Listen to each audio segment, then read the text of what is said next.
Welcome to Daily Focus. I'm a little late this morning, a lot going on, but I wanted to spend a few minutes with you. We're out of Psalm 119 into Psalm 120, and this is a very sad psalm. The psalmist is obviously going through some very treacherous times.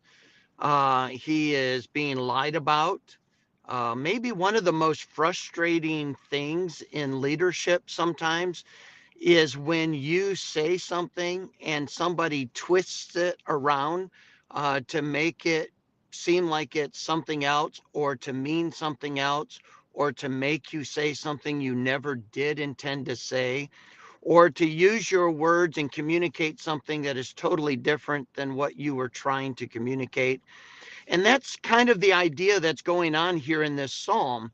And I can't help but think about, the fake news, the media dilemma that we're in, where we have people reporting in order to direct your thinking rather than reporting things as they are. We live in a world today where people want to condition how you're going to think about people, how you're going to think about issues. They want to shape all of your positions and your convictions for you. And there is a real challenge in that. The way that education is supposed to work is that we're supposed to educate by giving truth and then teaching the critical thinking skills that allow people to process through data and come to proper conclusions about that data. We come today where we want to manipulate data in order to prove our point, and that's what this psalmist in Psalm 120 is dealing with.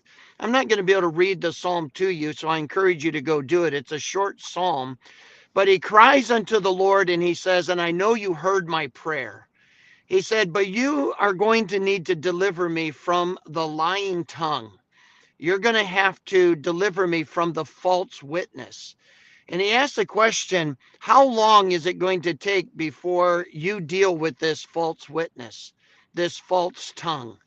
And he's going to reference these scenarios of places where he is being treacherously dealt with. And he's just waiting on the Lord. I think the end of this psalm is where it's the saddest. And that is when he said, they don't want peace. I want peace. They don't want peace. And when I speak, they turn it into war. In other words, even if I try to solve a problem, it just creates the next problem. Even when I sit down to try to dialogue and come to some common ground, all it does is create the next argument.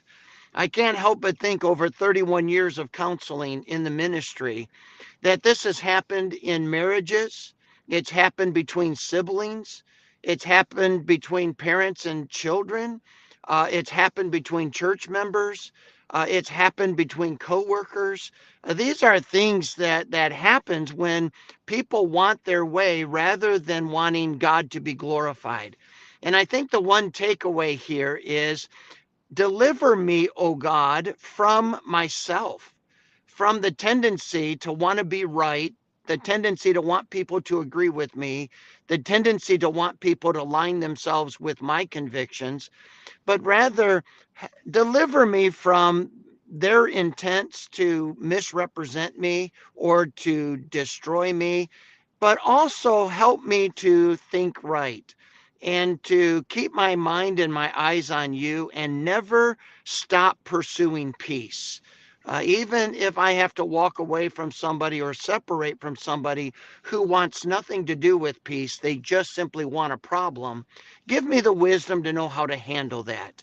But deliver my heart, protect my spirit from bitterness and anger and wrath, and allow me to love, maybe pity people for how they approach life, but help me to love. But more than anything, help me to love representing Christ well.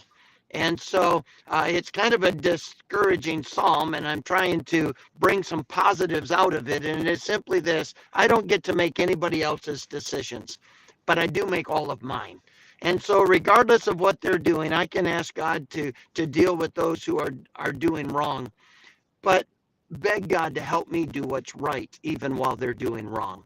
And so, deliver me, oh God. What a great little reminder today that we can run to Him and know He is our great protector. God bless you.